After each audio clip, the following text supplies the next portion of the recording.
ఈ సందర్భంగా మనందరి పక్షాన యావన్ తెలంగాణ సమాజం పక్షాన నేను తెలంగాణ రాష్ట్ర ప్రజల పక్షాన అంబేద్కర్ గారికి హృదయపూర్వకమైన నా నివాళి అర్పిస్తా ఉన్నాను. అది మామూలుగా ఉండకూడదని ఈ భారతదేశంలోనే ఎక్కడ లేనంత సమున్నతమైన గౌరవాన్ని అంబేద్కర్ గారికి ఇవ్వాలని మనం 2 పనులు చేసినాం. 125 ఫీట్ల అంబేద్కర్ గారి విగ్రహాన్ని హైదరాబాద్లో నెలకొల్పి దేశానికే సమున్నతమైనటువంటి గౌరవం వచ్చే విధంగా ఒక మంచి పని మనం చేసుకున్నాం.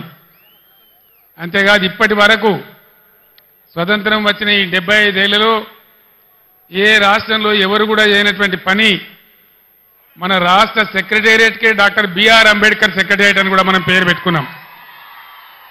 ఇది మనం ఆ మహనీయునికి అర్పించినటువంటి నివాళి. ఇక్కడ నేను మీ అందరికీ ఒక మాట మనవి చేయదలుచుకున్నా. ఇక్కడి నుంచి ఈ చేవేళ్ల సభ నుంచి యావత్తు తెలంగాణ రాష్ట్ర ప్రజలకు కూడా ఒక సందేశాన్ని ఇవ్వదలుచుకున్నా. రాజకీయాలు వస్తుంటాయి పోతుంటాయి, ఎన్నికలు కూడా వస్తూ ఉంటాయి పోతూ ఉంటాయి. కానీ ప్రజానీకానికి రాష్ట్ర ప్రభుత్వం అంటే ఒక ధీమా, ఒక ధైర్యం, మా ప్రభుత్వం ఉంది మమ్మల్ని ఆదుకుంటుందనేటువంటి ఒక విశ్వాసం అనేది ఉండాలి. ఎక్కడైనా ప్రజలు ప్రభుత్వం నుంచి కోరుకునేది అదే. ఒక ఆయన కొద్దిగా ఎక్కువ జరగచ్చు, ఒక ఆయన కొద్దిగా తక్కువ జరగచ్చు. కానీ యావత్తు రాష్ట్ర ప్రజానీకానికి ఉండాల్సింది ఒక ధీమా, ఒక ధైర్యం, ఒక ఆత్మవిశ్వాసం.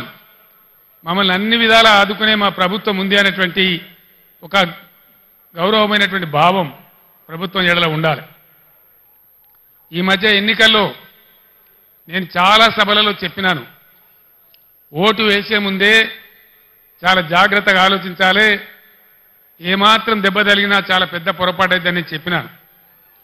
సరే, ప్రజలలో కొంతమందికి కొన్ని రకాల ఆలోచనలు, కాంగ్రెస్ పార్టీ ఇచ్చినటువంటి అంతులేని హామీలు, ప్రలోభాలు, దానికి గురైన కొందరు కింది మీద చేస్తే ఈ రాష్ట్రంలో కాంగ్రెస్ ప్రభుత్వం వచ్చింది.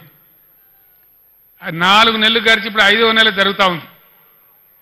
ఏ ఒక్క విషయంలో కూడా ఒక పాలసీ కానీ వాళ్ళు చేసినటువంటి ఎన్నికల వాగ్దానాల మీద చిత్తశుద్ధితో కూడుకున్నటువంటి కార్యాచరణ కానీ ఎక్కడ కూడా కనపడతలేదు. వసతులు, వనరులు ఉన్న వాటిని వాడుకునే నైపుణ్యం కనపడతలేదు. 10 ఏళ్ల కింద మనం మర్చిపోయినటువంటి ఇబ్బందులు మళ్ళీ మన కళ్ళ ముందు కాపాడుతూ ఉన్నాయి. మీ అందరూ దయచేసి గమనించాలి. 15 సంవత్సరాలు పోరాటం చేసి మీ అందరి దీవెనతోని మద్దతుతోని ఆనాడు ఖమ్మం జైల్లో ఉండి అందించిన